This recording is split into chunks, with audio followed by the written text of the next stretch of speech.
Stay at the luxurious Subaki Tower, get pampered by Spa Ayalam, and enjoy a delicious lunch and dinner at Casa Oceano. All you have to do is purchase $35 or more in 76 fuel and enter to win a staycation fit for a mom. The more you gas, the more chances of winning. Visit 76circlekguam.com or any Circle K location for more information.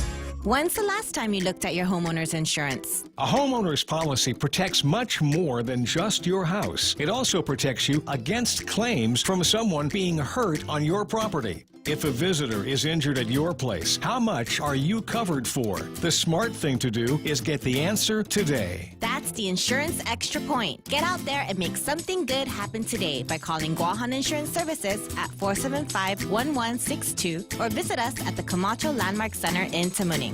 Chili's has the seafood you crave and the flavors you love this Lenten season. Indulge in delicious Lent-friendly soups, salads, appetizers, and entrees, like our loaded baked potato soup, quesadilla explosion salad, our savory Cajun shrimp pasta, or our mouth-watering grilled ancho salmon. Ask about our black bean burger options, like our tasty mushroom Swiss or old-timer with cheese. This is a limited-time offer, so hurry in and enjoy all the tasty Lent options this Lenten season. We're located on the second floor of Two Montans Plaza. At Chili's, savor the moment. Tall Tales with Bob Klitzkie is brought to you by Security Title, providing solutions for complex real estate transactions. Mescla presents live music Saturdays, featuring the music of Jack Larimer, Mungit Chow, drinks, and great service. Mescla Bistro in Hagåtña.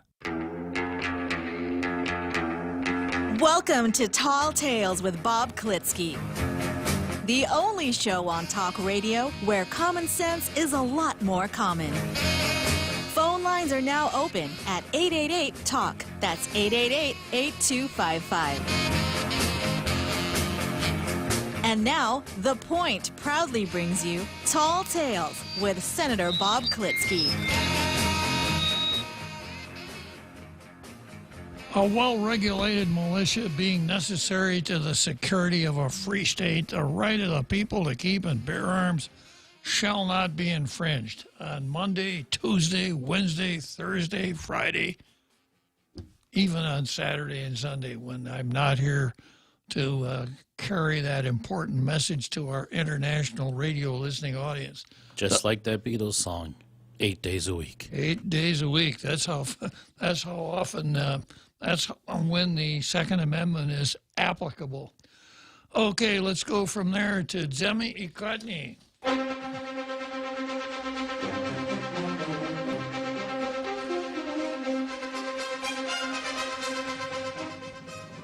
All right, so we start out with the Daily News, as usual, from the USA Today editorial board. And the title is, Let's Pause and Ask the AG Nominee First. Good, because I've got some questions I want to ask the AG nominee. He says, the editorial says, the fight against domestic terrorism creates awful choices for us as a free society. The sacking of the U.S. Capitol. Now, that word sacking has a pretty definite meaning. It means more than breaking a couple windows and smashing a desk. The Alaric and the Germans sacked Rome in 400 and something or other. I mean, they pretty much burned it to the ground. In England, it means fire. So I guess sacked, yeah. The capital was fired from D.C. Yeah.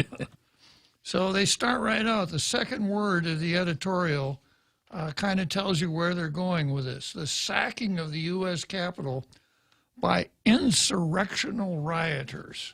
Now, I'll give you rioters, but it takes more than an uncontrolled mob of rioters to create an insurrection everywhere but on the left.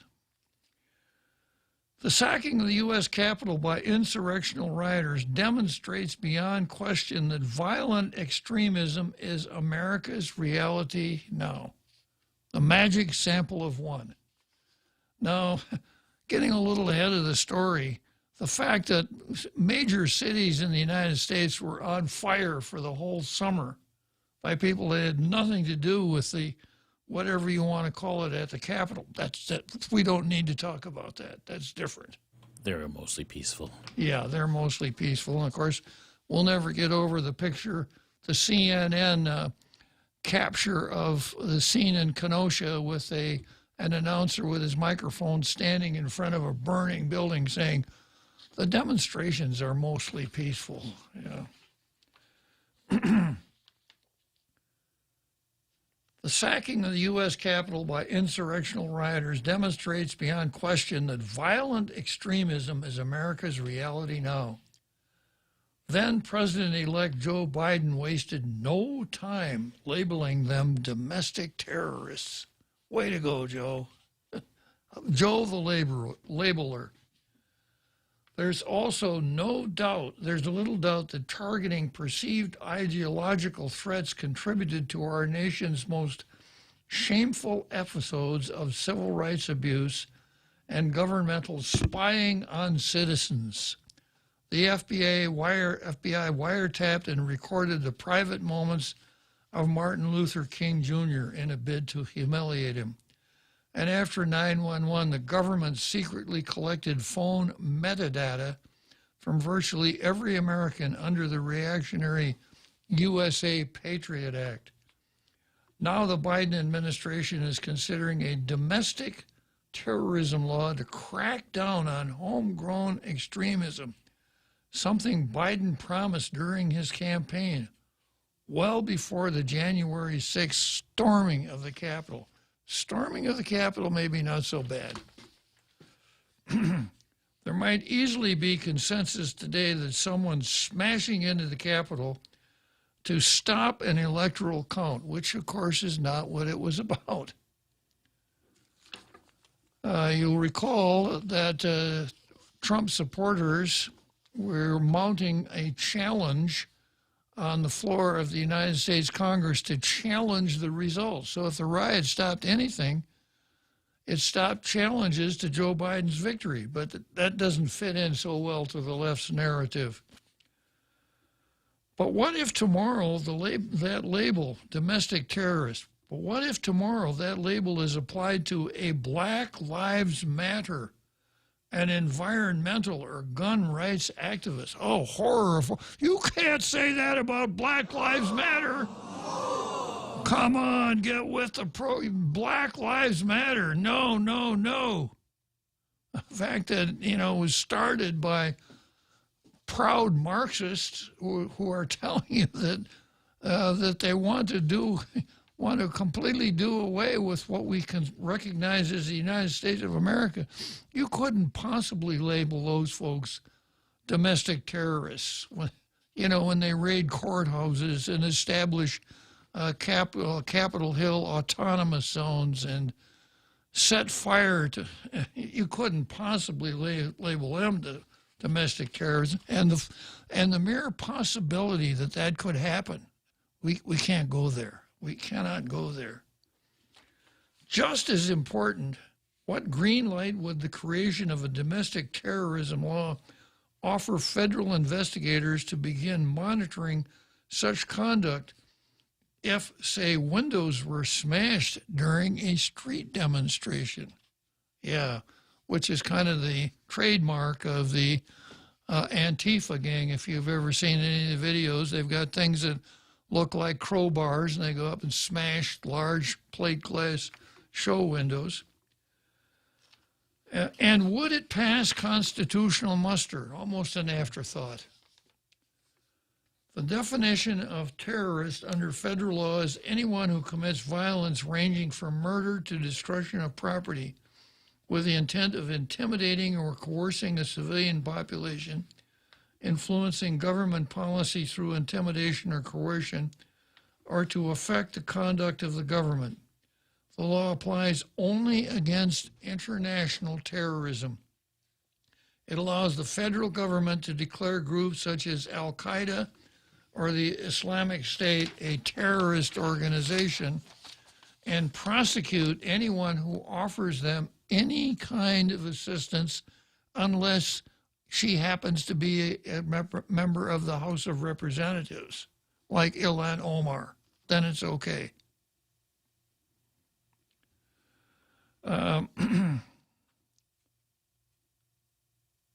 The The Supreme Court has already indicated that though the government can declare an organization based abroad a terror group, the same declaration of an organization inside the USA would risk violating speech and assembly protections. While the September 11 attacks occurred inside America, the attackers were based outside. Strip that declaration of a group as a terrorist organization out of a domestic terrorism law, and what's left is a statute that outlaws conduct like murder, kidnapping, or property destruction, crimes for which there are already state and federal laws where hate crimes are a factor. Nevertheless, there has been a ringing bipartisan clamor in Congress for a domestic terrorism law. Now, here's the most telling statement in this whole article. This comes from Bernie Thompson, a Democrat from Mississippi, who says, we have to do something. No. Yeah, we have to do something. It may not work, and it may not be the right thing. It may do more harm than we got to do something. Yeah. This reminds me of an old story that I hope I haven't told before, but Richard Nixon put price control mechanisms in place in 1971, about the same time that he took the United States off the gold standard. And there was an Office of Price Stabilization, and it had penalties for businesses that raised prices in the wrong way. And the story goes that Nixon was discussing this with his economic advisors and his cabinet and his political advisors. And there was a problem with inflation at the time. Nothing like happened later on. But the story goes that Nixon said, well, here it is. Here's this price stabilization program. And his economic advisor said, Mr. President, with all due respect, this isn't going to work. Price stabilization mechanisms like this never work. They never can work. Basic economics prevents them from working. They can't work. Nixon heard from a couple more guys, and they said, well, can we put this in place next Monday? And somebody said, you're going to do it, Mr. President? We have to do something. The country expects us to do something. So even Nixon, in a situation where he knew it wouldn't work, succumbed to this, we have to do something, which is, almost the Democrat party motto. They come along with all these solutions that never work, but they're always in a position to say, we tried, we did something. So give a hats off here to Benny Thompson, Democrat from Mississippi. We have to do something. He's the House Homeland Security Committee chairman. What Washington needs to do is take a deep breath. I go along with that. A good first step was Biden's decision last month. I hate these words. I almost choke on these words, but I have to read what's here, right? A good first step was Biden's decision last month, ordering a comprehensive assessment.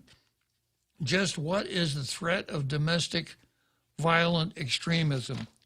It's hard to tell the dimensions from federal data because there isn't any. There's a strong desire to find that white supremacists are the big troublemakers in this country because it fits so well into the narrative.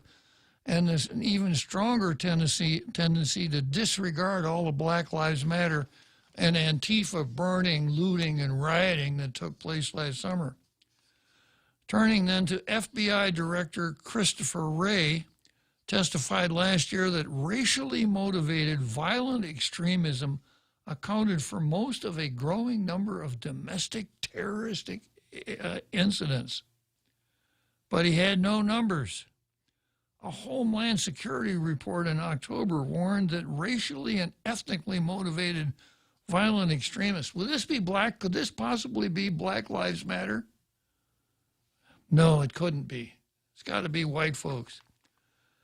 Specifically, white supremacist extremists, of course, will remain the most persistent legal threat in the homeland, but it had no 2020 data.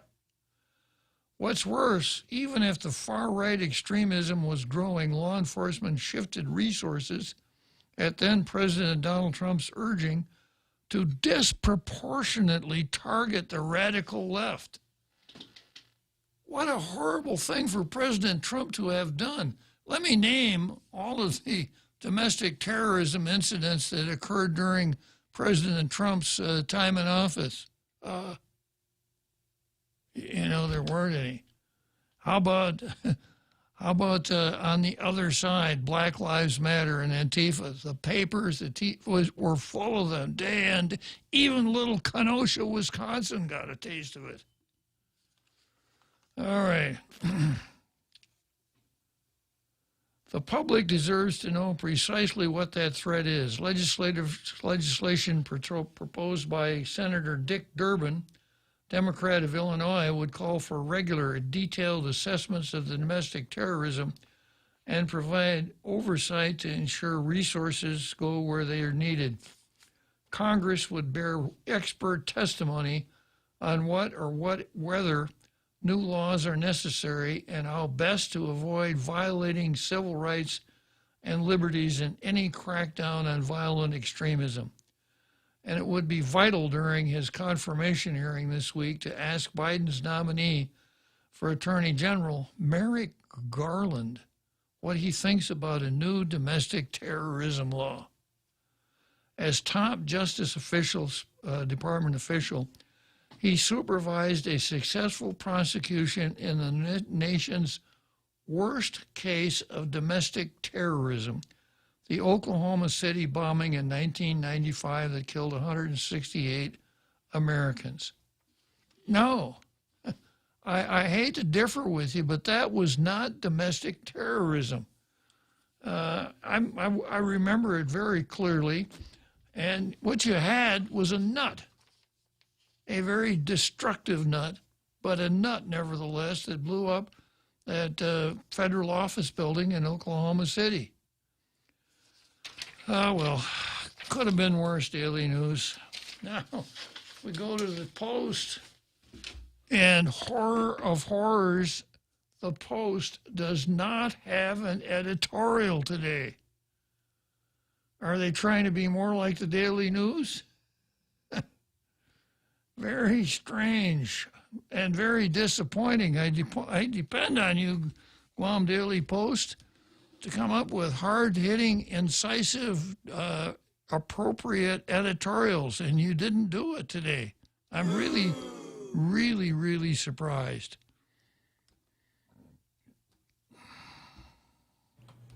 That letter that they put in there, though, that was a surprise to me.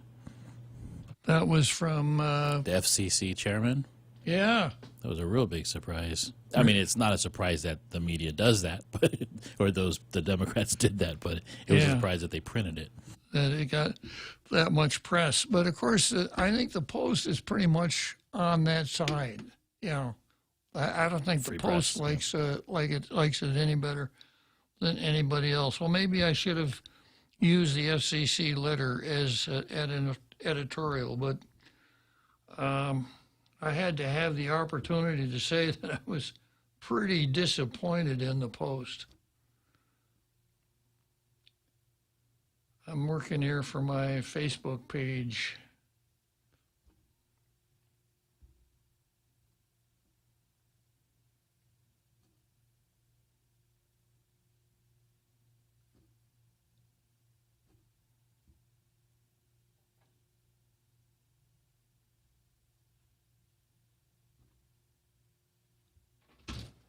I think I got it. Yeah.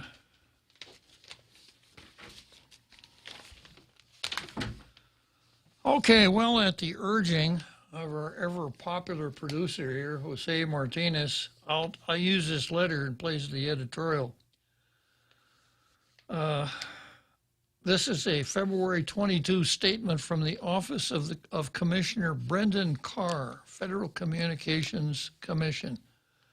Today, two senior Democrats on the House Energy and Commerce Committee targeted the newsroom decisions of a handful of media outlets.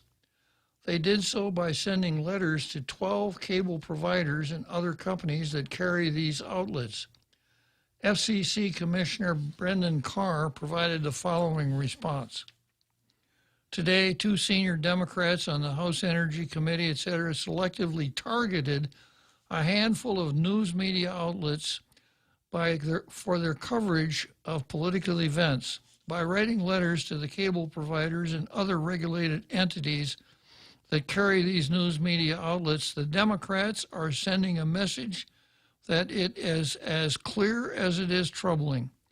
These regulated entities will pay a price if the targeted newsrooms do not conform to Democrat-preferred political narratives. This is a chilling transgression of the free speech rights that every media outlet in this country enjoys. Debate on matters of public interest should be robust, uninhibited, and wide open. More speech is better than less, yet the concerted effort by Democrats to drive political dissent from the public square represents a marked departure from these First Amendment norms.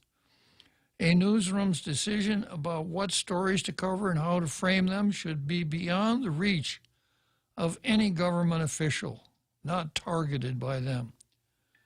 To the House Democrats that use their official letterhead to launch this inquiry, I would say this, quote, your demand to know the moral principles that guide a private entity's decision about what news to carry cannot be reconciled with the bedrock principles of free speech and journalistic freedom. I call on my FCC colleagues to join me in publicly denouncing this attempt to stifle free speech and independent news judgment. So these two Democrat senators threw their weight around by sending some letters to media outlets saying, we'd like to know the moral principles that guide your decision as to what news to carry. Yeah. I have a prediction. My prediction is that Commissioner Brendan Carr will very soon be removed as a commissioner on the FCC. That's the left can't handle that. And you know, you think about it, I have some friends that are lefties from my former life back in the mainland. Say it ain't so. Yeah. Well, it's a struggle. And maybe they're not my friends anymore, maybe not. But they, they've drunk the Kool-Aid, and it's very clear from the way they present their positions that they see themselves as the regular people or the normal people, the people who don't require to examine their thought processes, their actions, their speech at all, because they're doing the right thing. People that don't agree with them are wrong, and they don't deserve to have their opinions broadcast because they're just not correct. The world would be better off without their opinions. Contrasted to the conservative viewpoint, which I think I understand, which has always been, as far as I know, it's good to have two parties. It's good to have liberals in contrast to the conservatives.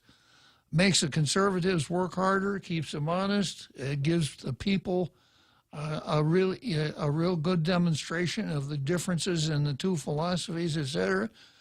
And as much as I want conservatism to control the day, I wouldn't want liberals to disappear. That would not be my wish, even if it could be granted. But, of course, I'm not a liberal, so what do I know about things like that? Okay, let's go from there to the card. And as I've mentioned from time to time, you could go to Jungle Wash and you can see the program notes and today's card. You can see today's show probably by 6:30 or so, it'll be posted on Jungle Watch. You can look at all the old shows. They're there. And I'm going to take a short break here and come back and go into the program notes.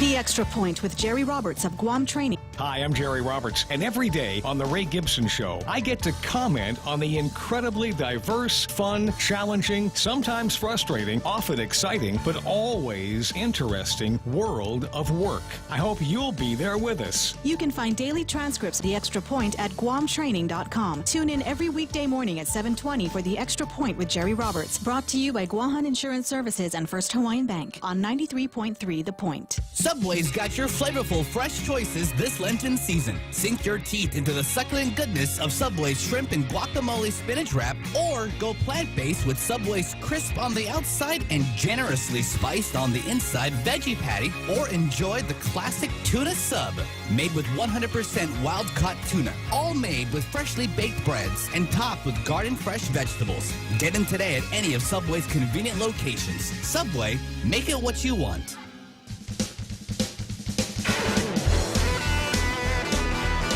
And now, back to Tall Tales with Bob Klitzkie, the one radio show politicians don't want you to listen to.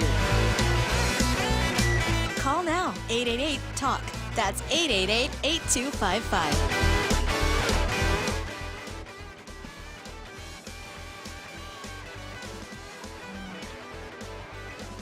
So here's your program notes for today. Talina Nelson helps Rory stay in the news.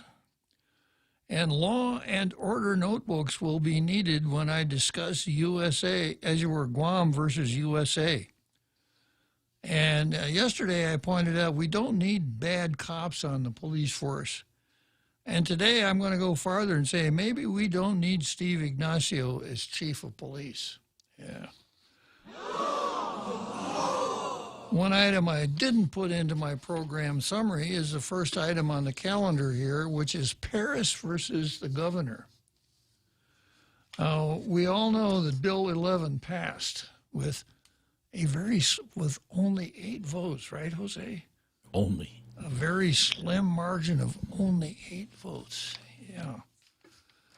And the news items, news media were quick to point out that the governor is going to veto it. There's an article in one of the papers. Governor says she's going to veto this bill. She just doesn't like it. And I think today the director of the hospital came out and she said it's a bad bill. So nobody likes it, apparently, except the 8 people who voted for it. So I did an analysis as to why people voted the way they did and they voted the way they didn't do it. I didn't have the voting sheet at the time that I made my analysis. I have it now, and it's kind of an eye-opener. Once again, we are treated to the scene of not senators, but quarterbacks. When the roll is called, a senator can say aye or nay, which means yes or no. I'm for it, I'm against it. But some of them either want to game the system or show you how long it takes them to figure something out. So that when their name is called, these senators that I have nicknamed quarterbacks, instead of voting, say pass. Like forward pass in football. I pass, Madam Speaker, or Madam Recording Secretary. So I looked to see who passed and who didn't pass. And the Hall of Shame enrolls Tina Rose Munya Barnes, who's been there for, she has passed more often than Tom Brady. And then Senator Talina Nelson joined the club too by passing a couple of times. And then the one that really attracted my attention is Senator Sabina Flores Paris, who passed. So remember, the way it goes now, the roll is called in alphabetical order, starting with Anthony Atta, winding up with Mary Camacho Torres. And the voting is public. It's a roll call vote, so a senator's name is called, and then he says either, back up on that. a senator's name is called, and then they say aye or nay, or yes or no, right? So every senator knows exactly how every other senator votes at the time that senator's name is called. So we started out here, Anthony Atta, aye. Frank Bluss Jr., aye. Joanne Brown, aye, that's 3. Chris Duenas, aye, that's 4. James Moreland, aye, that's 5. Senator Speaker Tina Rose Munya Barnes, pass. Remember, it takes 8 votes for the bill to pass, right? Next item, name on the list, Senator Talina Cruz Nelson, pass. And then we go all the way down, then we go to Sabina Flores Paris, pass. So we had 3 passes in a row after 1, 2, 3, 4, 5 votes were cast. Then we come to Senator Clint Rigel, nay, that's 7. And then we have Senator Joe S. San Augustine, nay. Wait a minute, I'm sorry. Yeah, it's still leaves it at 5. And then Senator Amanda Shelton, nay, still leaves it at 5. Then Senator Tello Taitigui, aye. Now we've got 6 in favor of the bill. Then Senator Therese Terlahi, aye. 7 in favor of the bill. Senator Mary Camacho Torres, nay. 7 in favor of the bill. We come back through the roll call again. We start with Senator Tina Rose Munya Barnes, who had passed the first time through. Tina Rose Munya Barnes says, pass. And then we go to Senator Talina Cruz Nelson, who says, pass. Now we've got 7 votes, right? And then we go down to Senator Sabina Flores Paris, who passed the first time around and now votes no. 7 votes in favor. Next time around on the roll call, when we get to Senator Talina Cruz Nelson, she votes yes. Okay, so what do we make of this? Now, here's how the game is sometimes played. A senator says to another senator, can you help me out with Bill XYZ? And the other senator says, I really want to vote against it because my buddies want me to vote against it, the governor wants me to vote against it, etc.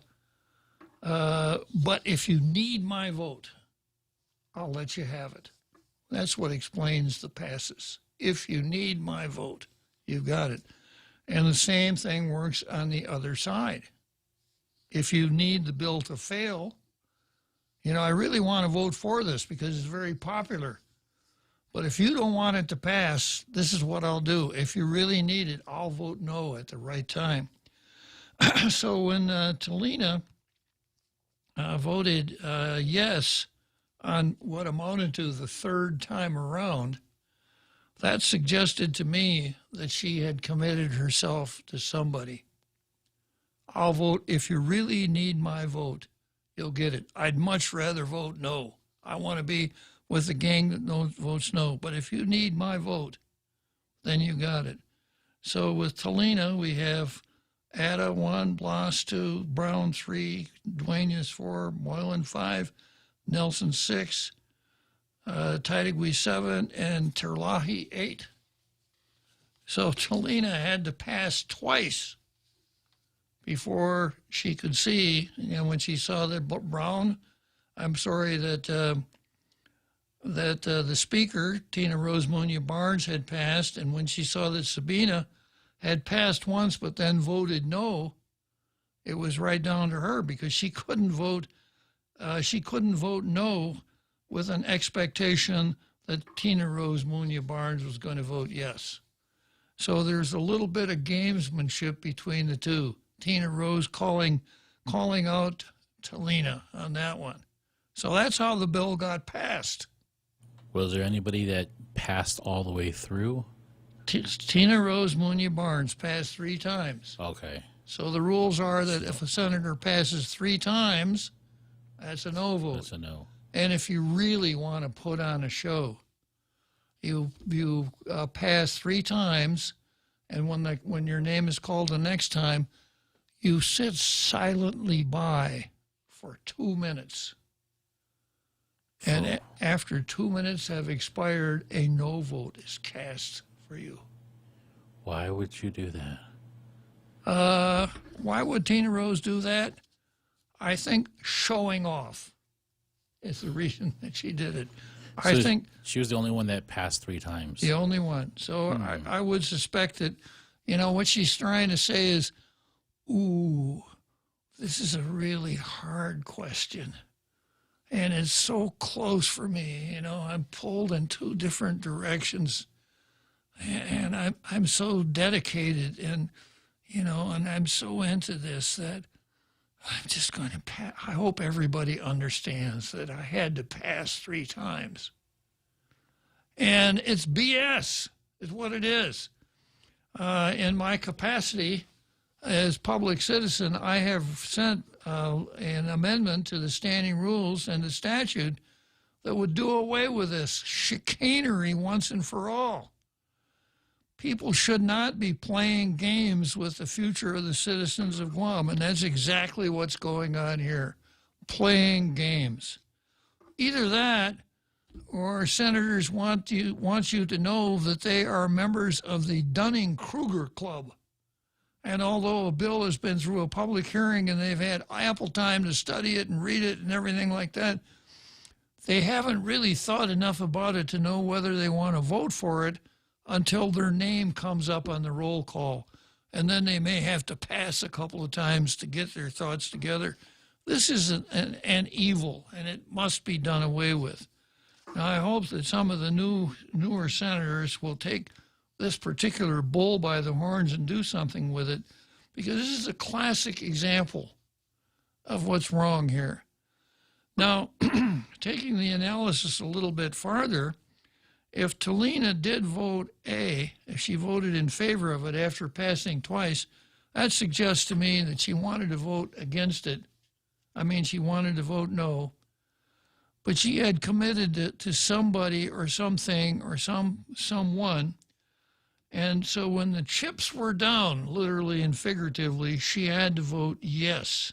Well, she was the one that proffered the amendment to extend it to 90 days initially. Uh-huh. So I don't know if she had committed during those discussions of that amendment. The ones where they turned the camera off or the mics off. Yeah. Well, the importance I draw from this is that, of course, it takes 2 more than the 8 that voted for the bill to override a veto. So Talina Nelson would be the first candidate on the list. Somebody obviously was able to get to her. Second candidate on the list would be Sabina Flores Perez, who after passing once voted no. Yeah. So once again, one would think that there is a possibility with those two. With Speaker Tina Rose Munya Barnes, I have a feeling even she didn't know what she was doing. So that's probably a real tough one to make. But interesting, once again, the speaker here led the charge against the governor. Well, I think there's a simplistic analysis also that could be made just from the votes alone. 8 legislatures confirmed that they are legislators and work for the legislative branch, and 7 of them are telling us that they'd rather work for Adelup. Exactly, and that's where the passes come in. That Sabina wanted to make sure that the executive knew that she's voting no on this, right? And Talina perhaps approached this with mixed emotions. Yeah. And then the surprise, well, it's not a surprise. It's clearly a senator acting in character, Senator Mary Camacho Torres voting nay, telling us she's not working for the people, she's working for Adelup.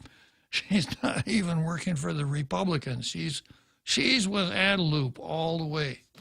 Is she Bernie Sanders of Guam? Well, I don't know if she's a Democrat socialist or not, but possibly. She's introduced some really left-leaning bills, like her Second Chances bill. Okay, enough said about Bill 11. I suspect the next time that this will come up will be in the context of a veto override. I have my fingers crossed. And then, of course, if 8 people are in favor of Bill 11, how many people does it take to pass the Bob and Ray resolution? 8. And just a word on Bob and Ray. I think Ray and I are the only people on the island that remember this, but way back in the golden days of radio, before, when FM was still kind of an oddity, and you had to pay extra for a radio that had FM. All radios didn't have FM on it. This was something special. So AM radio had a lot of different kinds of shows in addition to music. And there were a couple of guys named Bob and Ray, and I don't remember their last names, but they were what you'd call humorists. They weren't comedians, but they always made you chuckle. Kind of like the 21st century Bob and Ray, who are not comedians, but certainly have the ability to make you chuckle, right? Yeah.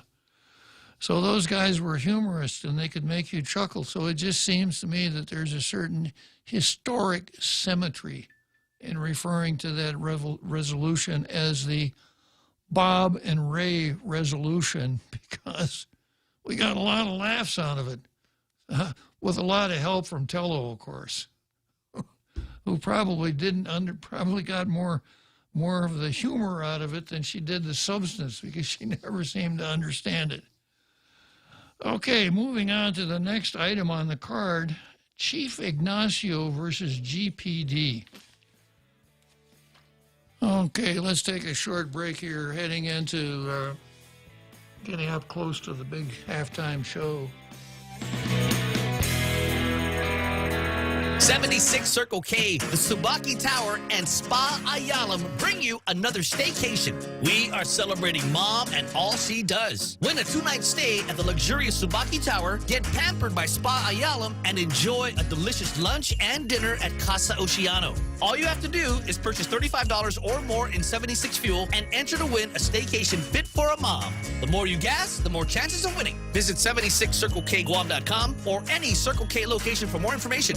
Sunday brunch at Mezcla Bistro in Hagåtña is back. Come and enjoy Mezcla's true taste of Guam. At only $28.95, enjoy your Sunday with your friends and family with their free-flowing house mimosa or house draft beer. Open for 2 seatings at 10:30 a.m. and 12:30 p.m. Let Mezcla serve up your favorite local foods. Call them at 479-2652 or 479-2653 to book a reservation. Limited seating available. Mezcla reminds everyone to be safe and stay sanitized. Sunday brunch at Mezcla, a true taste of Guam.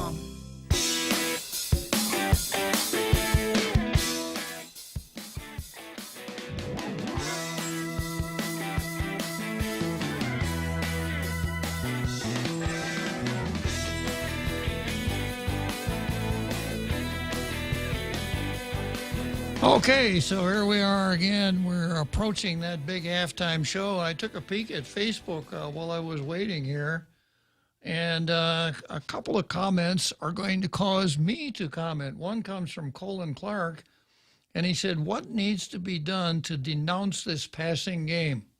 Pretty easy, Colin. Send an email to each of the passers and tell them that you don't like it, and tell them to stop doing it. Their emails are all posted on the legislature's website. And if you forgot their names, I'll give you their names again. That's Speaker Tina Rose Munya Barnes, Senator Talina Cruz Nelson, Senator Sabina Flores Perez. And if it happens again, let them have it. Get your friends to write emails. Talk it up. Don't let them get away with it. Okay, and then we have another one from Janice Wong. Janice Wong says, not thrilled about your post title. And the post title, let me see if I can pull that up here, is when asked about Tory's possible return to GPD,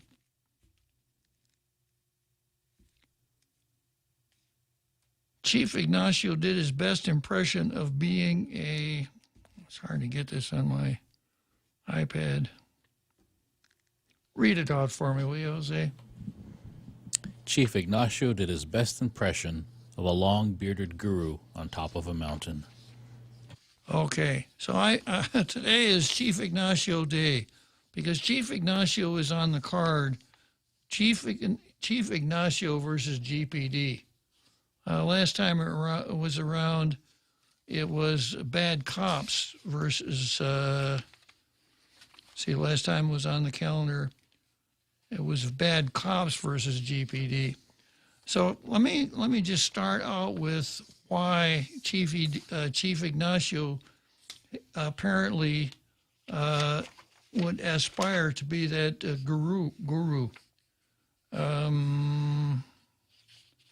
Hope I've got that story here.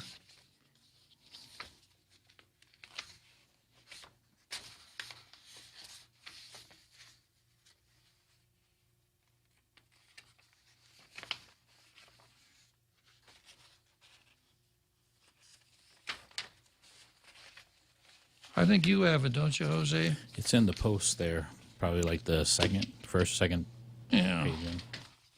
I thought I had brought it along.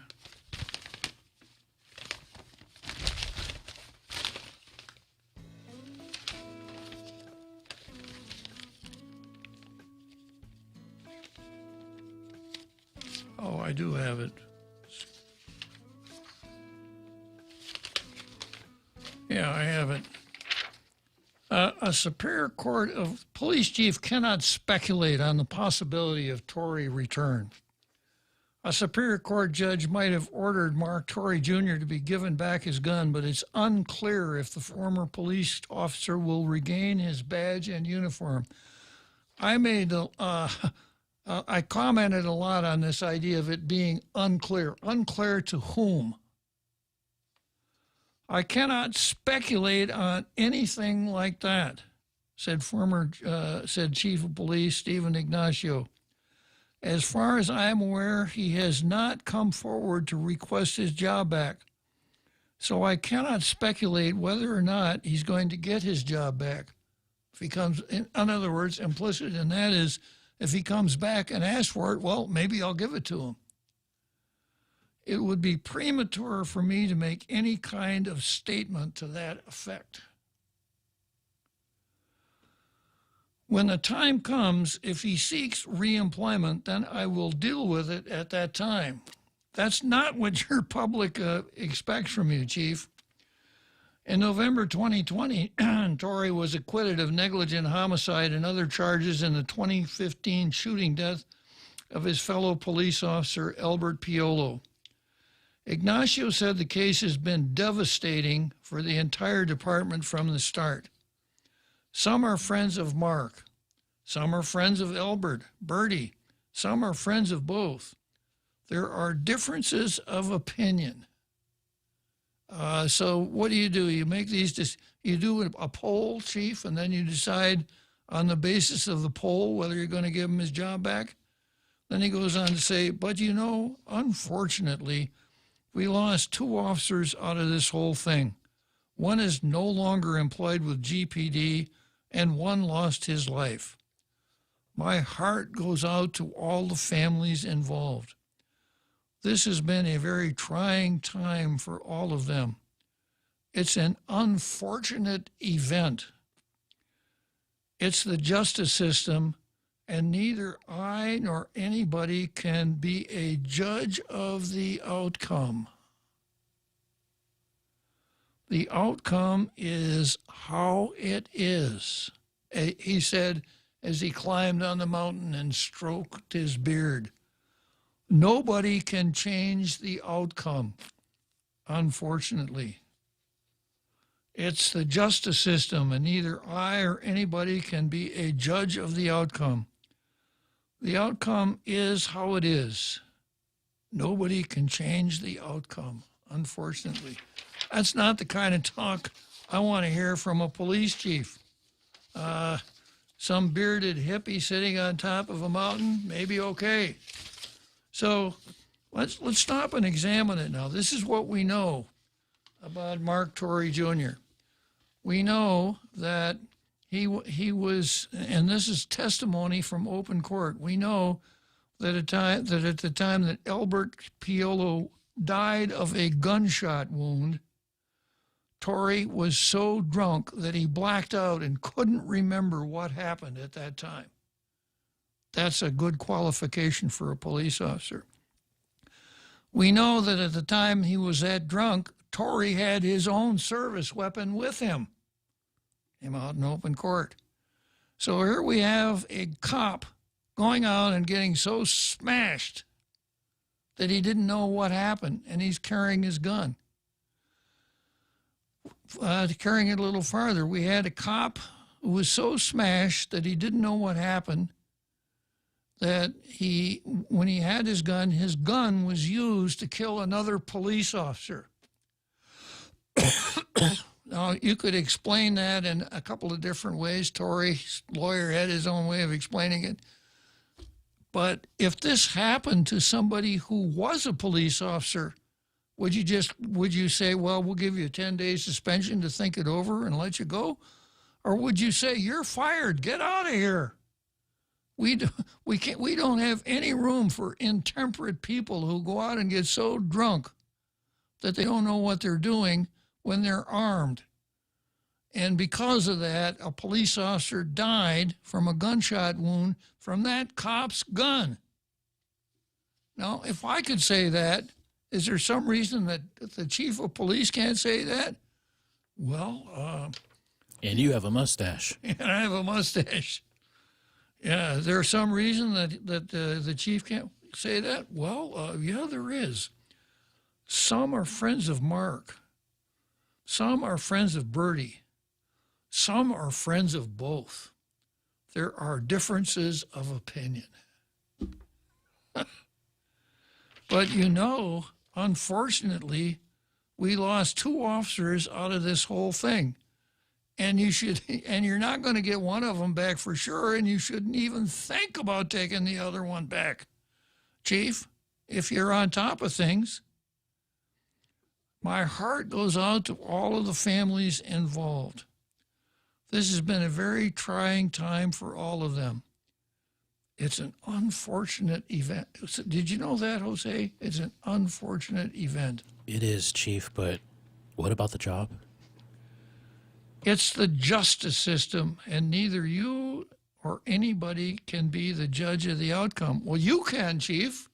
That's why you're chief of police. You decide who gets hired and who doesn't get hired. You decide if you want to hire someone who was so drunk he didn't know what he was doing and his service weapon killed another cop. You can judge that outcome. But that's not what you're saying. The outcome is how it is. Nobody can change the outcome, unfortunately. Yeah, that's our chief of police. Now,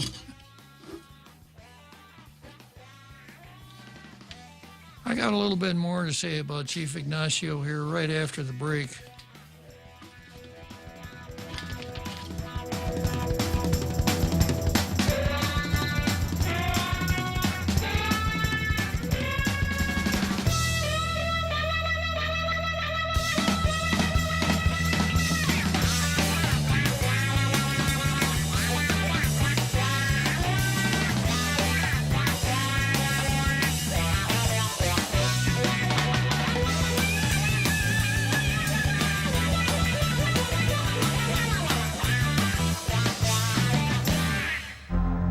The Point is KUSG, Hagåtña, Guam, 93.3 FM and 104.3 HD3.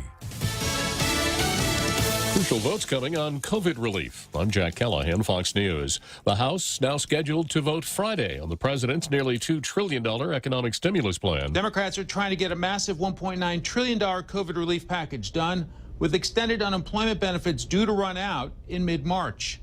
With Democrats barely the majority in the Senate, Illinois Democrat Senator Dick Durbin told MSNBC he's counting votes. That's the key question, of course. In a 50-50 Senate, one senator makes a difference. On Capitol Hill, Mike Emanuel, Fox News. Utah Senator Mitt Romney charges the Democrats talk unity, but don't practice it. Well, they keep talking about bipartisanship, which, from what I could tell, means sign up for our plan. It's like, no, that's not bipartisanship. That's saying, hey, if you don't like what we have, we're going to jam it down your throat anyway. Fox News is told the Senate parliamentarian is expected to announce Wednesday if a minimum wage hike can be included in the bill to be considered as a budget reconciliation act.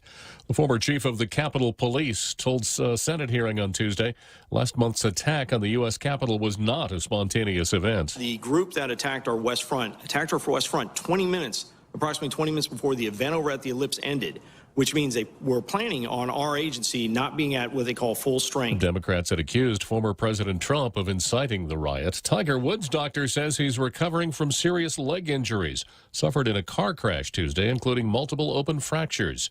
A deputy says Woods may have been speeding when he rolled his car on a winding hillside road. L.A. County Sheriff Alex Villanueva telling Fox News at Night Woods is lucky. He's a conditioned athlete, so that's always going in his favor. He had his seatbelt on, so he was spared for major trauma from hitting the console, the steering wheel, and all of that, and he missed hitting a fixed object like the telephone pole, which would have had a very dramatic, different outcome. America is listening to Fox News. Half a day. This is Alicia Bloss from Security Title, reminding you that your 2020 property taxes are now due and payable.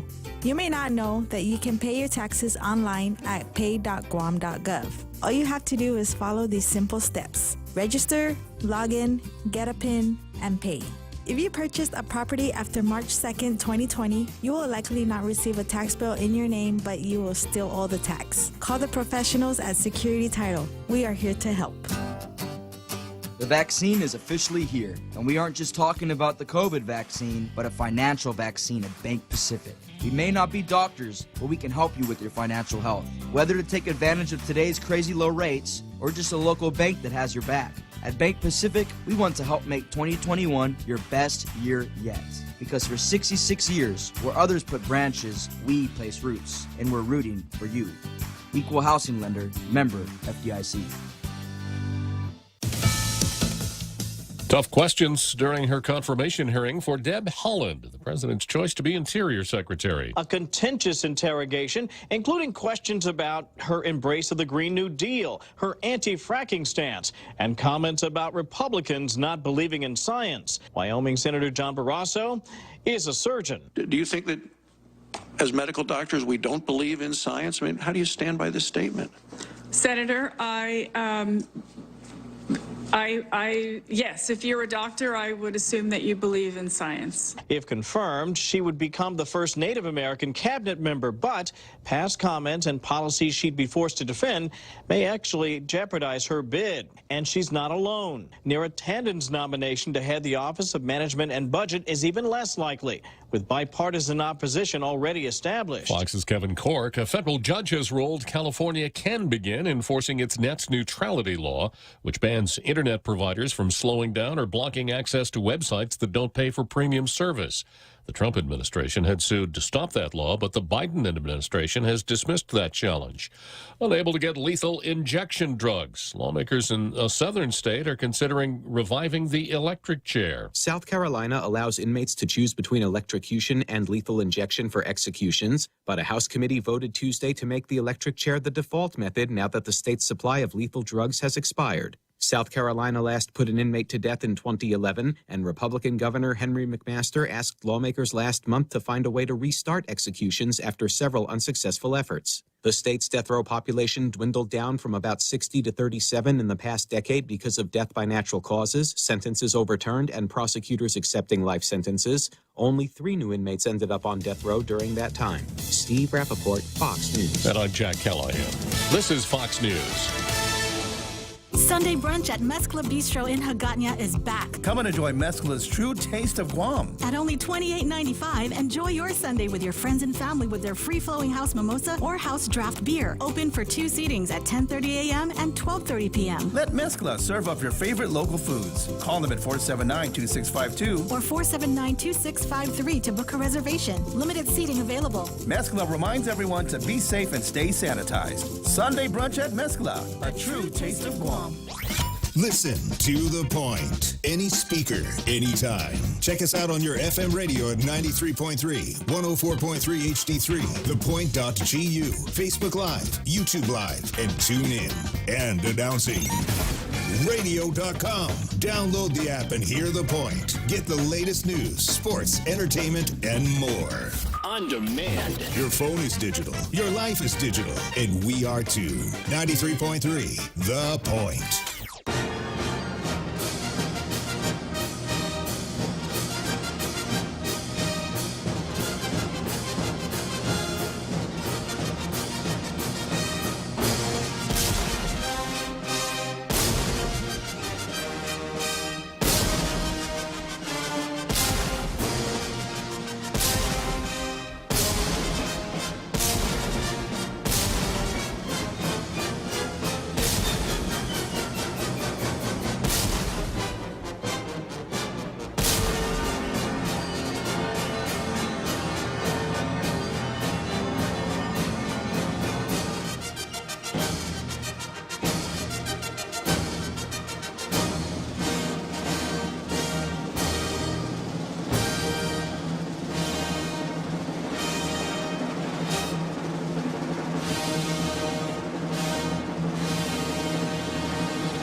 Okay, so here we are after that big halftime show. I'm going to go back to Chief Ignacio. I spent a little bit of time in the first half telling you that Chief Ignacio really let us down when he was asked the question about former police officer Mark Torrey returning to the police force. Chief Ignacio, I read some of his quotes, pretty much said, well, you know, I have to wait and see if he applies because a lot of people like him. That's pretty much what he said. And I would contrast that with asking you the question out there in our international radio listening audience, how many police officers should we have on the force who go out and get so drunk that they don't know what they were doing and can't remember what happening when their own service weapon was used to shoot and kill a fellow police officer? Now, I can tell you what my answer to that question is: none. And I can tell you that's exactly what the chief of police should have said, instead of mumbling back and forth, and, as Jose said, acting like some sort of philosophical guru who comes up with some very non-committal generalizations that sound more in philosophy than law enforcement. So then I go back to another story dealing with Chief Ignacio, the one that I thought was a pretty good example of learned helplessness. Last Friday, Senator Jose Terlaje sent a letter to Chief of Police, Guam Police Department Chief Stephen Ignacio. In other words, the Chief of Police. I just can't get this right. Calling for an investigation into allegations of corruption. But Chief Ignacio said things aren't that simple. Ignacio spoke with Patty Arroyo Tuesday morning about the matter. He said there are a number of challenges facing an investigation, and one major challenge is the statute of limitations. Ignacio said a lot of alleged incidents are said to have happened far enough in the past that the statute of limitations might have run out. Chief Ignacio talks about corruptions allegations. Last Friday, Senator Tlahi, as you were, let me go forward here on this. He said, we're way past the statute if we're looking at 2018 up to 2019 is the most. Now, of course, our statute of limitations don't expire until if it's a government employee leaves government service. So we don't want to put pressure, we don't want to put resources into investigations, criminal or otherwise, in which the statute has run, because we're not going to be able to bring any charges against any of the persons involved. It sounds like a cop-out to me. The article goes on to say there are jurisdictional issues. In his letter, Senator Tlahi asks Ignacio to investigate allegations of people tampering with warrants in the court system. I'll remember this answer. Ignacio said he doesn't have jurisdiction over the judiciary. I made quite a bit out of that when this came up the first time. He said he'd have to wait until the judiciary completes its own internal investigation and see if the courts decide to bring criminal charges, which, of course, the courts can't do. Only the Attorney General brings criminal charges. Even if GPD were to conduct a criminal investigation, Ignacio said he'd have to discuss how to move forward with the Attorney General's office. Another challenge is that many of the allegations came out as testimony during the Mayo trial.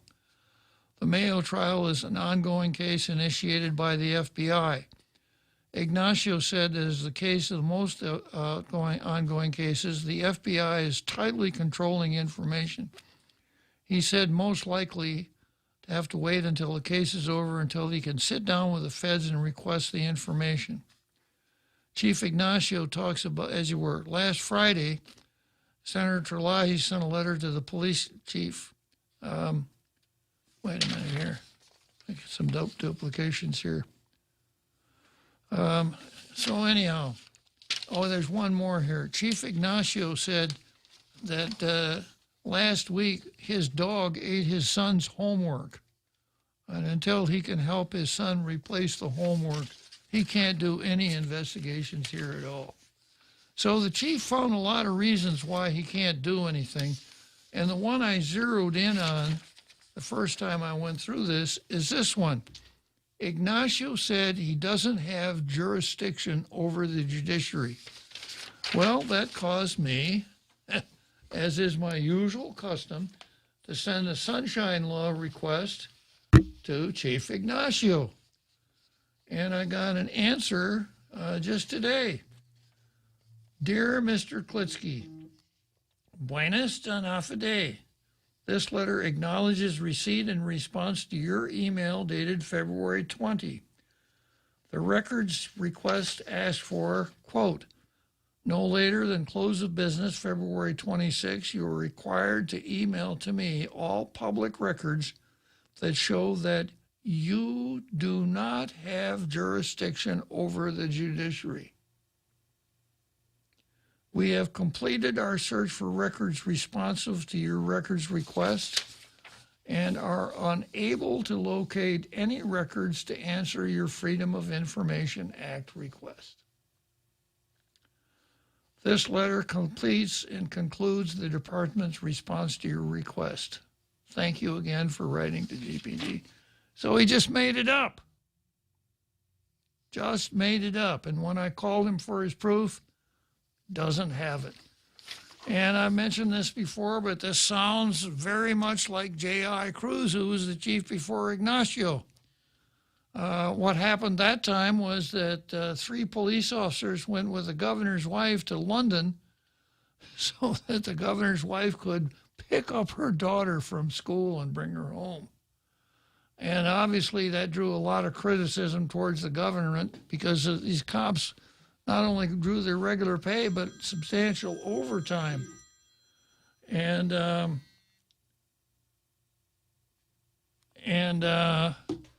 when J.I. Cruz was interrogated or interviewed about that, he said, well, I have to do that. The law requires me to provide protection to the governor and his family. So once again, I sent a Freedom of Information Act. Let's see all the public records that require that. He asked for an 10-day extension, and then wrote back and said, I have a general order, that's all. In other words, he made it up. So when you're a public official, it's not a good idea just to make things up, to kind of get out from, to dodge the heat created by an interview. Like, is Tory going to get his job back? Well, you know, the families, and he hasn't applied for a job. Or what about the allegations of police corruption? Well, I don't have jurisdiction over the judiciary. Okay, let's see the paper that says that.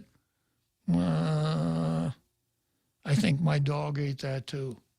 So that's the reason for this here, Janice Wong, that we'd be better off if he were sitting on a hilltop somewhere making philosophical slogans.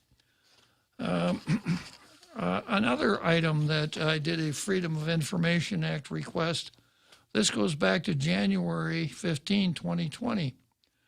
And I sent a notice of violation to the chief. But this is the request I made, no later than close of business January 8. Oh, wait a minute, I got to lay the foundation for this here. My papers are in somewhat of a disarray today.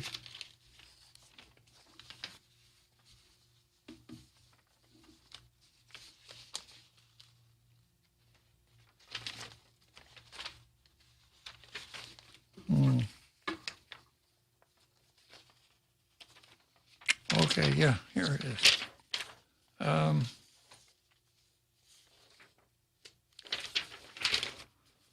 I sent a Freedom of Information Act request saying no later than January 8, email to me all public records showing periodic checks made on your residence December 13 through December 20.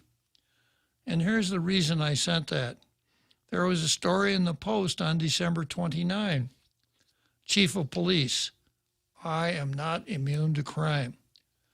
And the story says, he may be the top cop, but even the chief of police is not immune to becoming a victim of crime. Chief of Police Stephen Ignacio told the Guam Daily Post the incident occurred the early morning of December 14 at his residence. The chief said he had used his personal experience to serve as a reminder to the officers of the importance of communicating with victims about their cases. People that have a complaint are important because their case is the most important to them. What matters to them is their case and what officers are doing about it, said Ignacio. I got up that morning and noticed the cover from my Harley motorcycle was missing.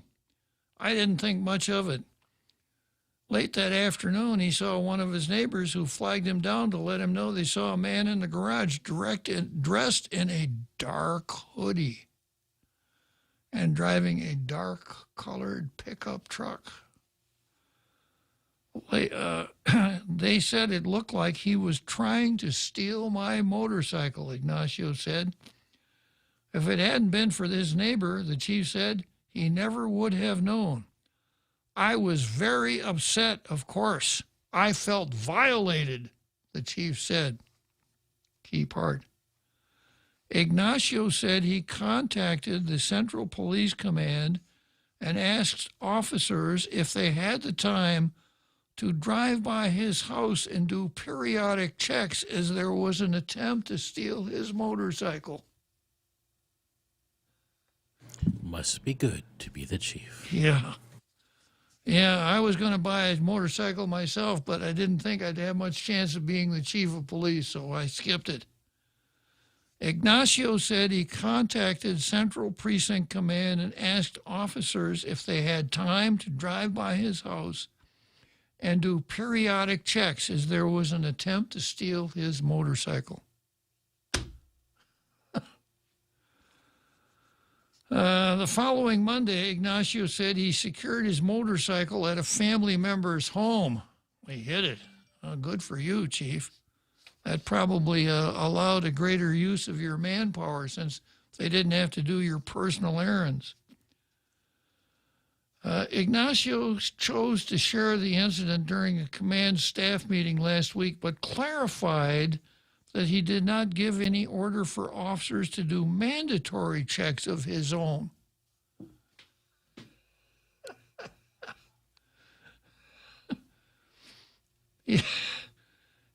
Ignacio said he contacted Central Police Command and asked officers if they had time to drive by his house and do periodic checks as there was an attempt to steal his motorcycle. Later on, I was upset and confused that people would think as chief I would order police officers to do periodic checks at my house. So how many subordinates do you know hear an authority tell them to do something and then say, but I think it's mandatory? Yeah. How many people in this situation, because the chief did not say, I am ordering you to do it's this. not mandatory, Yeah.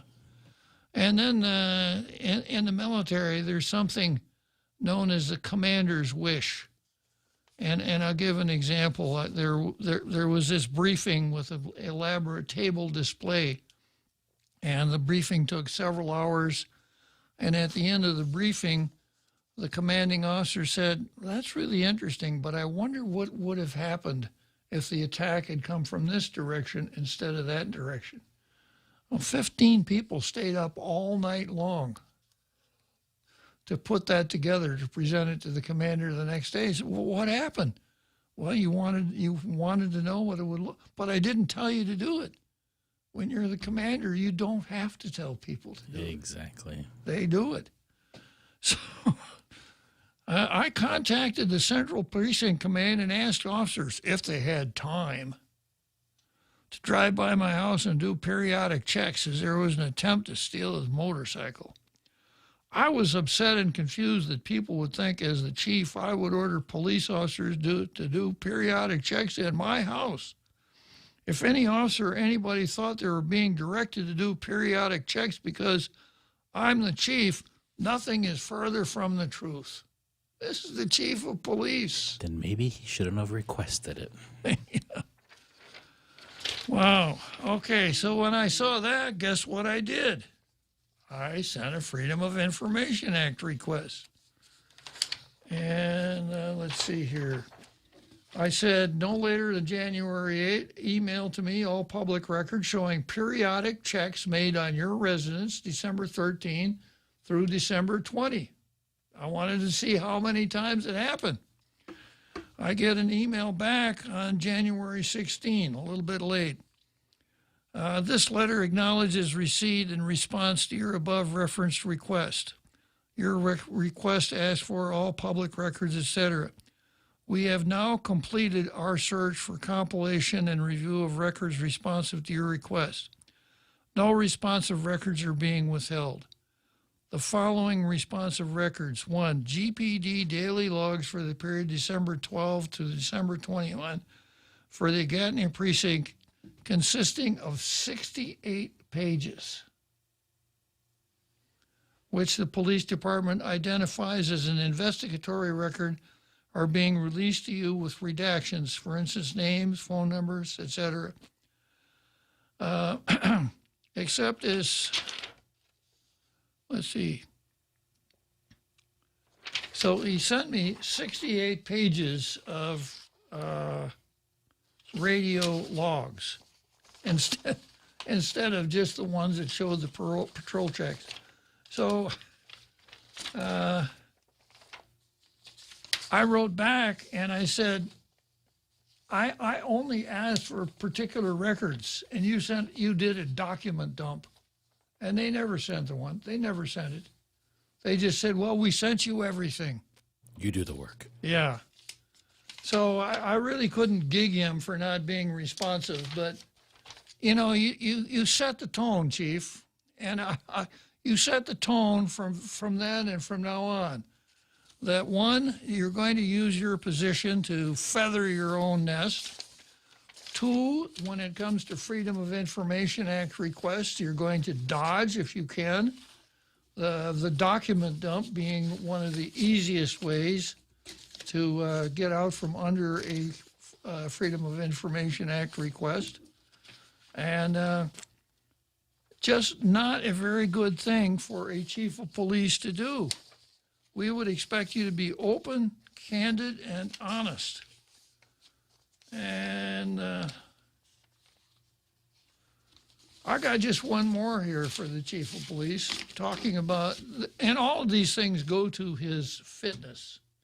And I'm making the case that he's not fit to be chief of police because of the things that I just mentioned.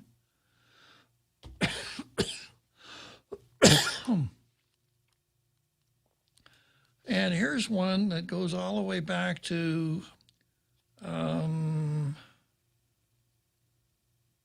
30th of May, 2019. Chief of Staff, GPD Chief, mayors support ex-Homeland Security employee in mailed meth case. Family and a few high-level friends of former Guam Homeland Security officer who pleaded guilty in connection with meth mailed to the Homeland Security Office wrote letters of support to the court ahead of the ex-officer's sentencing. And this is the case of Ricky Sanchez, if you can remember. Worked for Homeland Security and had meth mailed to the Homeland Security offices. So what? Yeah. So when it's Angel Sablon time, people in the community write letters saying, give him a break. And let's see. We had former Chief of Staff, Tony Babauta. We had now Chief of Police, Steve Ignacio, also wrote a letter supporting Sanchez in 2017. Ignacio said he's a friend of Sanchez, and Sanchez is a caring and devoted father. Ignacio described Sanchez as good-hearted with an infectious sense of humor. Is that all it takes? I could lead a life of crime and they'd never put me away if that's all it requires. And the chief goes on to say, in this bump in the road in Rick's life is a serious one and is not to be taken lightly. But I believe that Rick has learned from his mistake. He's learned from his mistake.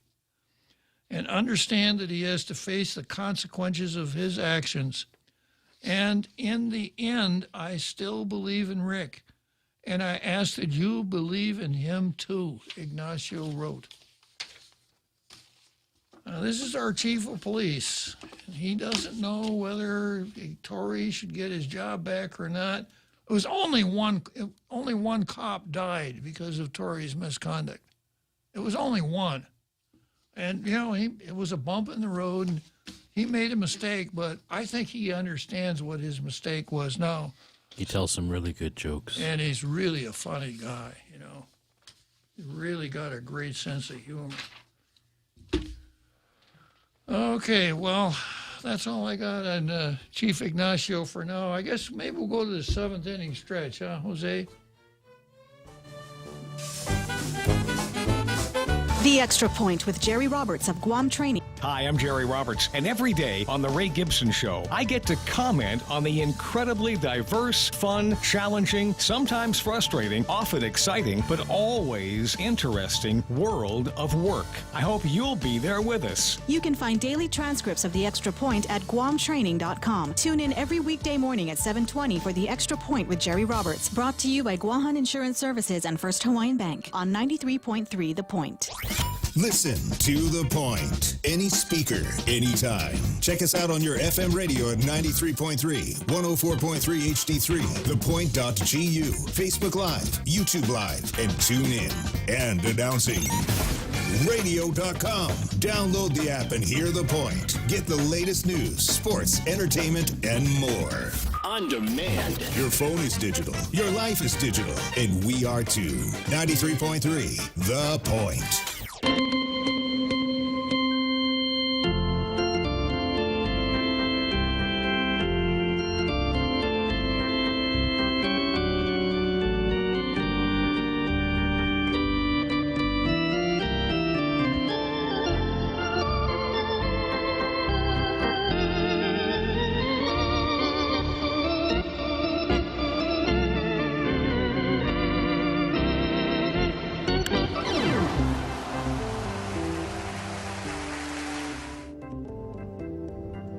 Okay, here we are, Wrigley Field in Chicago, coming straight back to the historic studios of The Point on Marine Corps Drive in Upper Tumon. And the next item on the card is titled Nelson versus Rory.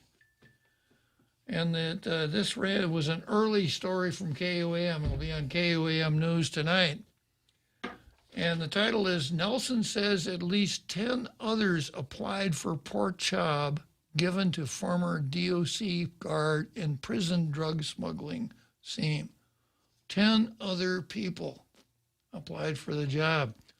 And this kind of reminds me of a comment that I think we got from our Fred when we were talking about Frankie Rosalind being hired through the competitive process at the port. And I mentioned the process is that the director chooses from 5 people, and there's a process to pare the list down to 5. And we would hope that the director chooses the best of the 5 candidates. And our Fred said, well, maybe that's what Rory did. He said that in the 5 there were a couple of murderers, a couple of armed robbers, and Frankie Rosalind was just official misconduct. So he was the best of the bunch. Leave it to our Fred. Okay, so the story goes on to say the dust hasn't settled quite yet from an oversight hearing held a few weeks ago with the Port Authority of Guam. The hearing was called to look into hiring practices at the agency. According to Oversight Chair Senator Talina Nelson, at least one particular hire, the paper trail is leading to some questionable practices. We received some of the applications and resumes from the people for a certain position, she said, specifically for a program coordinator 2. That Port General Manager Rory Respicio confirmed on The Link that he had hired former Department of Corrections officer Frankie Rosalind to fill. In 2019, Rosalind pled guilty to official misconduct as a misdemeanor for his role in the 2017 drug conspiracy case at the prison. He is also the boyfriend of Lieutenant Governor Josh Tenorio's sister. But of course, you remember Josh Tenorio didn't know anything at all about this. He didn't find out about it until after Rosalind was interviewed. But before Rosalind was hired. But that's, quote, but that's not a political position because it was merit-based, Respicio said. He submitted an application. He was rated. He qualified for the job. I don't care what our Fred says. He interviewed, and the interview panel came back with a recommendation, and the selection was made, and I made that selection. So the process was put in place. So now what we're looking at is is there a way to improve the process, Nelson said. It's not that I just want to make sure that people don't spin it in that we're going after an individual, after an agency. That's not the case here. Well, why not? Why isn't it the case? You know, Talina and Chief of Police Steve Ignacio If you have a deck of cards in front of you, you will find that there are little pictures on these cards, like icons. And one of the icons looks like a heart. And one of the icons looks like a diamond. And the other one kind of looks like a clover. It's called a club. And the last one has a point on it, and it's called a spade. So when you're playing cards, you don't make points with the other card players by calling that spade anything other than a spade. If you're a public official, you really need to get into the habit of calling a spade a spade. And you're not doing that here. You aren't the one. You aren't the one that's feeling the hate. But, you know, the whole thing stinks to high heaven. Rory hires the governor's quasi-brother-in-law to a high-paying position, even though he has pled to official misconduct. If you're not looking directly at that, then there really isn't much sense in holding these oversight hearings. It's kind of like you're saying, we're going to have an oversight hearing now, and we're going to go take a look at the port. Who's got my blindfold? All right, well, we'll see where that goes. Now, there's supposed to be a report coming out of Tolina's committee no later than 30 days after the hearing is concluded. That should be some really interesting reading. All right, next item on the card is really kind of hard. And it arose this morning on Ray's show, and Ray was kind of hoping that I would unpack it a little bit, so I will. But Jose, we've got to turn on our Law and Order notebooks here because it's pretty technical, and I'll do the best that I can to simplify it. I've got a couple articles. I've got one here from the National Law Review Commission, nationallawreview.com, and then the Bloomberg article that Ray sent me.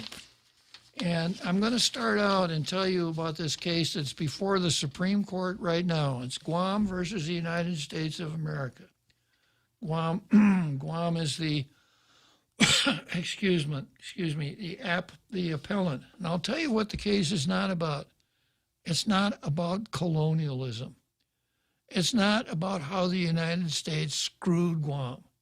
It's not about how anti-Chamorro the United States is. It's about technical matters, statute of limitations, and things like that. It's not about a decision coming out within the next few weeks that would cause money to rain down on Guam. I think the chances of prevailing at the Supreme Court are not good. I think the chances of Guam recovering any money at the conclusion of this litigation, which is years down the road, are somewhere between slim and none. I want to start out and tell you what this is an important factor on this case. This case started out in the District of Columbia, and it went to the D.C., went on appeal to the D.C. Circuit. The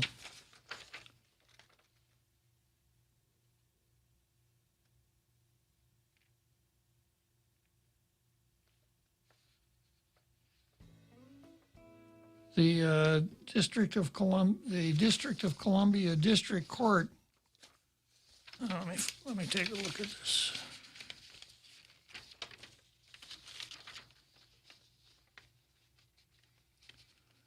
Found in favor of Guam. An appeal went to the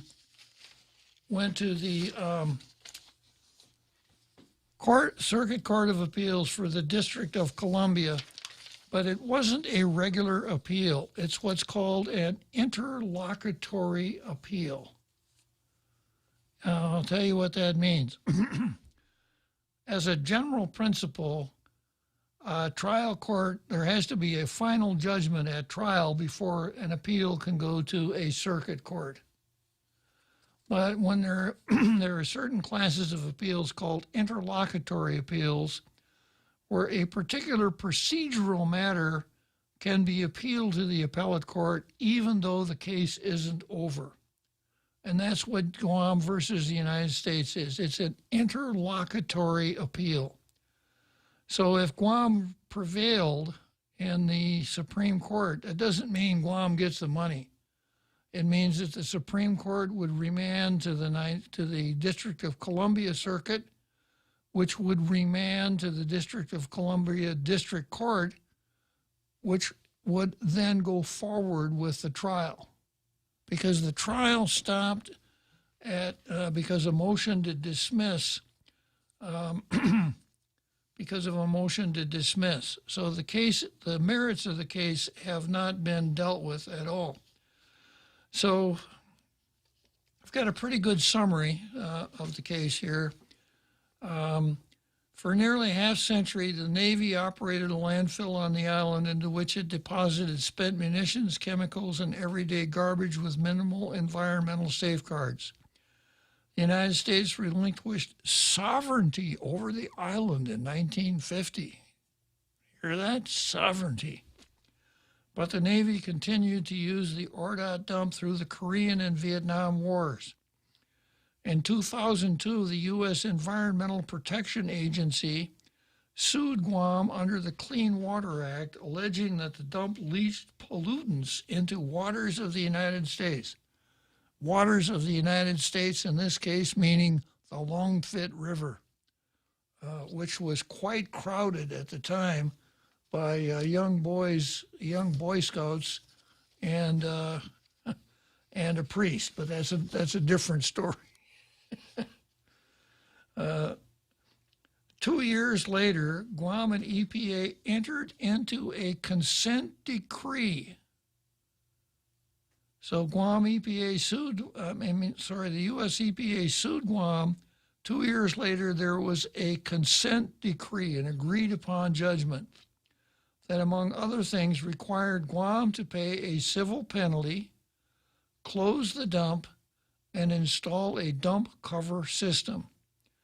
The agreement expressly bound both parties and was, quote, based on the pleadings without any finding or admission of liability against or by Guam.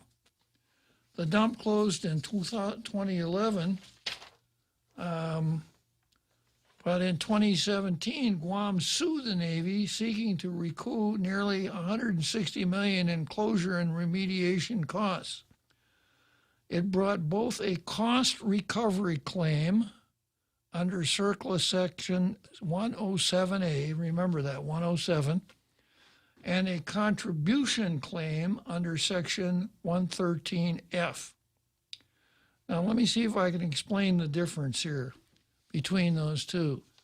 The cost recovery claim would be the United States saying, we had to pay this money out, you caused part of the damage, you need to pay up on the part of the damage you caused.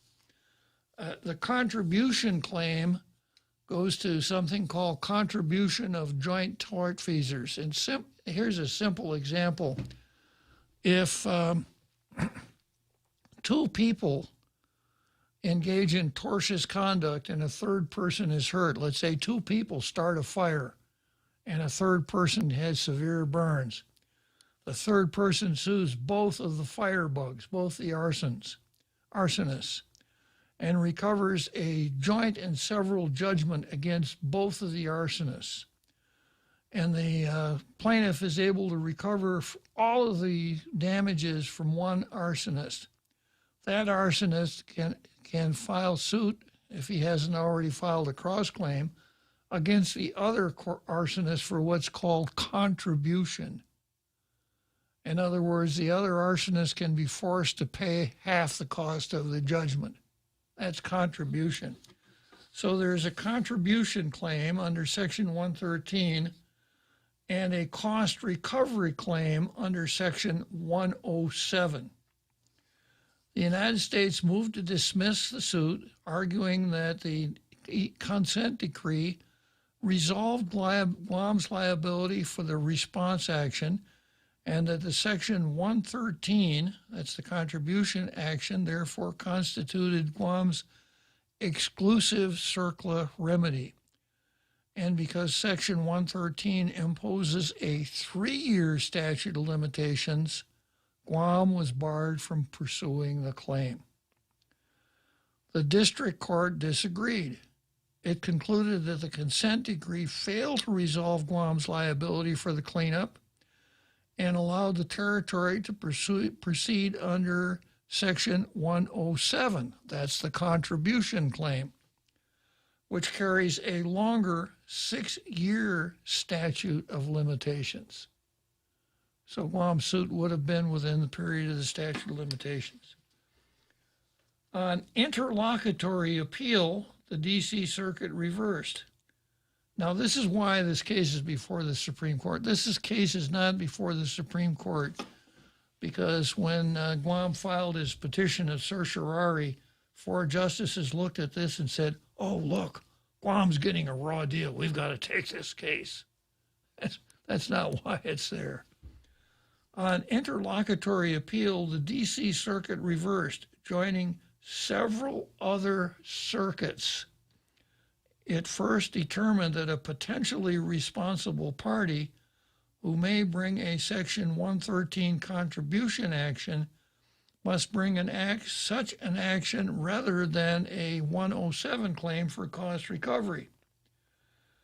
Then acknowledging a circuit split, and remember, once again, for your Law and Order notebooks, when there's a circuit split, a case is more likely to go to the Supreme Court.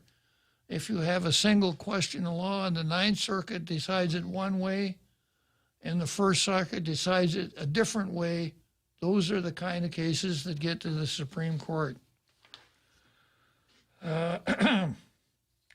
So then, acknowledging a circuit split, the court held that a settlement need not be circular specific to trigger a Section 113 contribution action.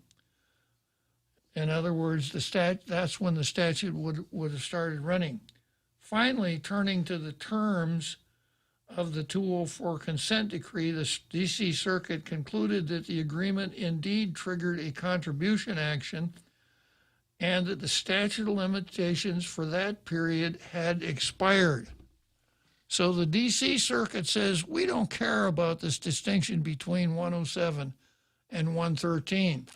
113 started at the time that the Cercle Sous started, not when it was when the consent decree was entered, and therefore the statute is run.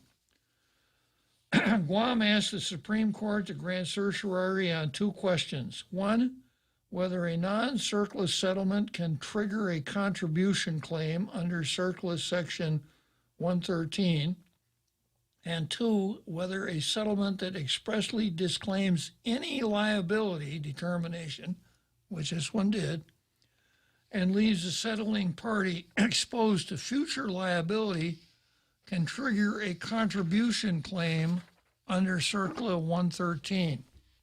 Guam argued that the circuit courts are split on both questions, and because the EPA consent decree failed to trigger Section 113 contribution, it can proceed with its Section 107 claim. I told you this was complicated. The United States conceded a, quote, lopsided circuit split on the first question, but contested the presence of a split on the second, which it characterized as a case-specific suit about the interpretation of a particular consent decree, which is ours. In other words, this is not some precedent that the Supreme Court ought to deal with. This is just this one case, and it may never happen again. The case will give the court a chance to address the line between Circular 107, cost recovery claims, and Section 113 contribution claims, which has consistently confused litigants, lower courts, and talk show hosts.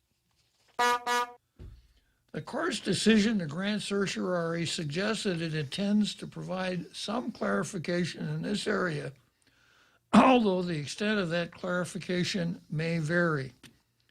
And then here are some bullet points. At the very least, the court will decide whether a non-circular settlement can trigger a Section 113 contribution claim. If the answer is yes, were SOL.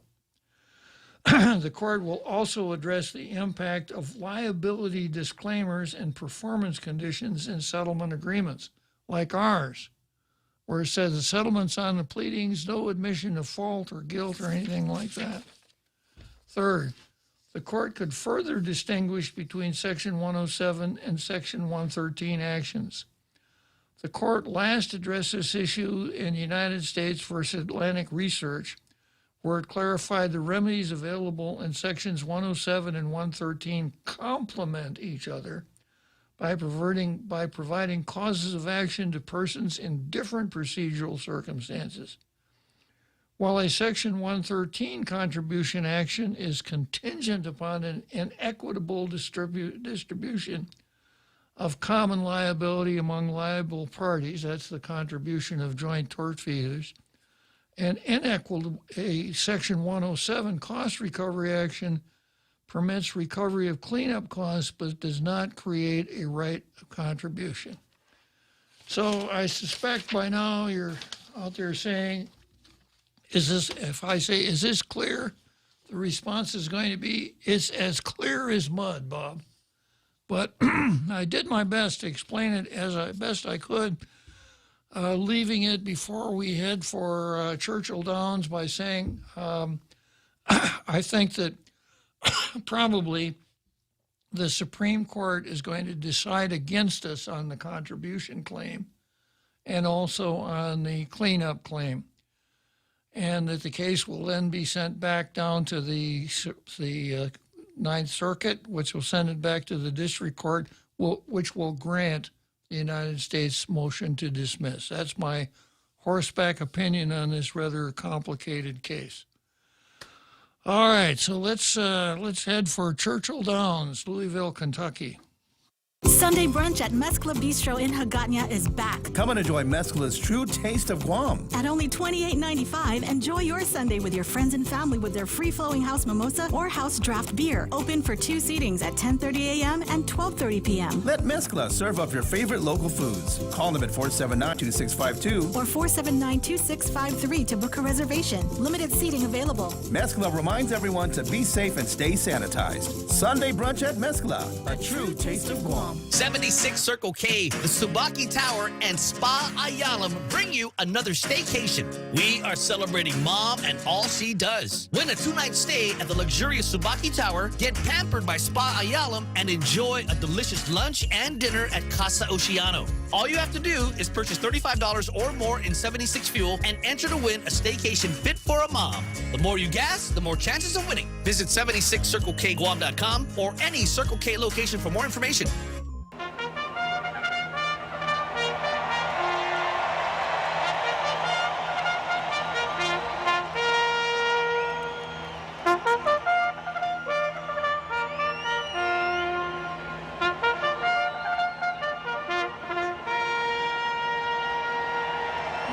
Here we go.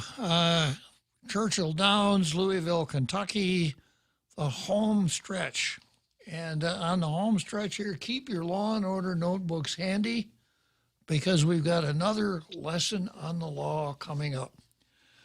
This one goes back a few days, but it's a question that I suspect people wonder about and never know how to find the answer. But this is a story that ran in the Daily News. Lawmakers disclose business licenses in discussion on bill to waive fee.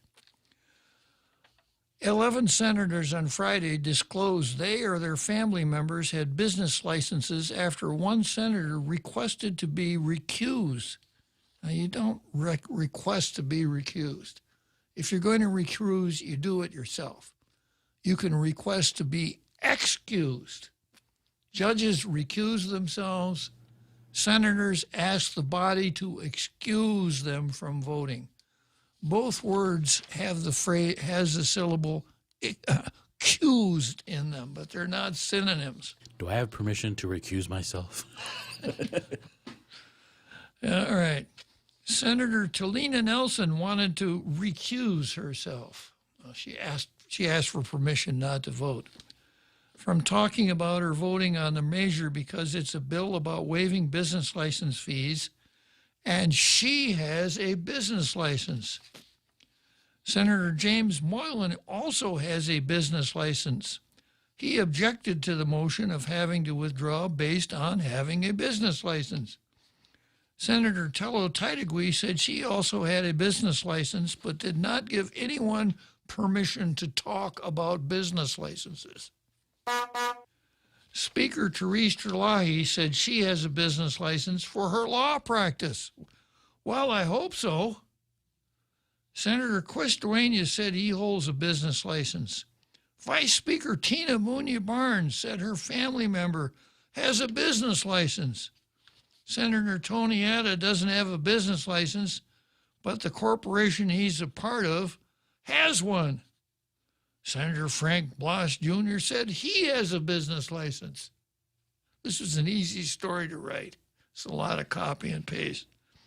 Senator Sabina Paris also has a business license. Senator Joe S. St. Augustine said he doesn't have, but his brother does. Senator Amanda Shelton said she has immediate family who hold a business license. Following a round of disclosures, the legislature decided against Nelson's recusal request. In his objection, Moylan cited Guam law regarding conflict of interest. It states no employee shall take any action directly affecting business or other undertaking in which the employee has a financial interest or private undertaking in which the employee is engaged as legal counsel, advisor, etc., etc. Bill 1 doesn't directly affect his business, Moylan said. Oh, how can that be? Nobody passed. How can that be? Discussion on the floor Thursday focused on Bill 1, which would temporarily waive business license fees through September 22. So if you got a business license and this bill would waive fees, it does affect you, Senator Moylan.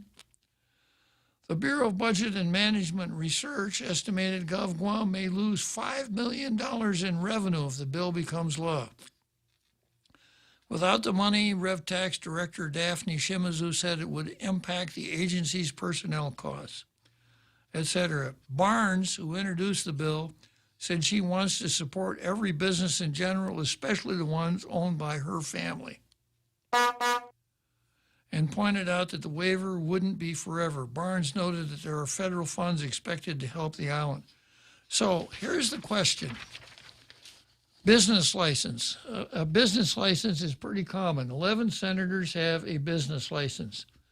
If you have a business license and you don't have to pay it to renew next year, that directly affects you. And it comes clearly within the statute that James Moylan cited too. Is that the end of the story? I'm afraid not. I'm afraid that we have to do some interpretation.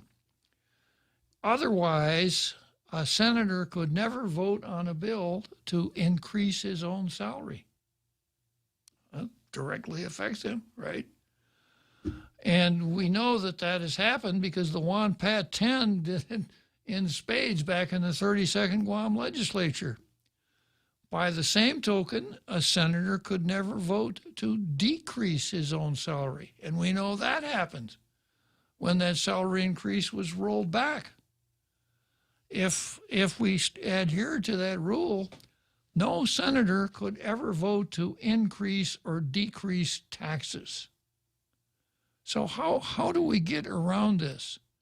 Now, if I owned, as an example, the only tall man's clothing shop on Guam, and I introduced a bill that said the business license fees for tall men's clothing shops shall be waived, that would be a conflict of interest.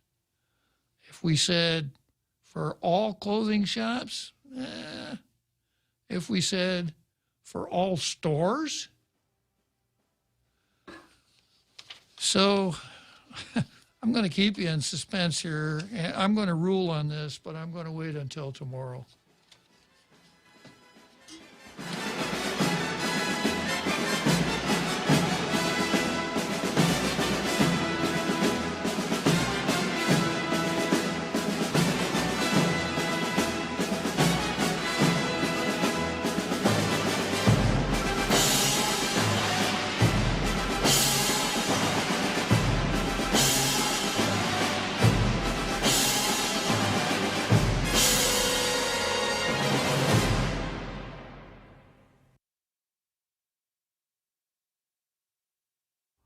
93.3 FM, and 104.3 HD3.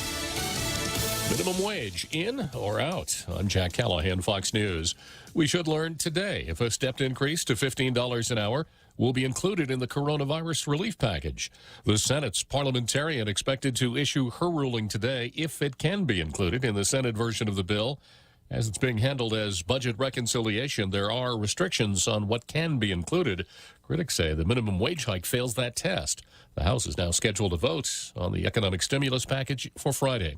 A Senate committee taking testimony yesterday from former U.S. Capitol security leaders about last month's Capitol Hill riot. Former Capitol Police Chief Stephen Son told Senate lawmakers the attackers came prepared for war. They came with their own radio system to coordinate the attack and climbing gear and other equipment to defeat the Capitol's security features. I am sickened by what I witnessed that day. There are conflicting accounts about why there was a delay in National Guard assistance. Son claims he called for help at 1:09 p.m. But former House Sergeant at Arms Paul Irving said he didn't get an official request until after 2 p.m.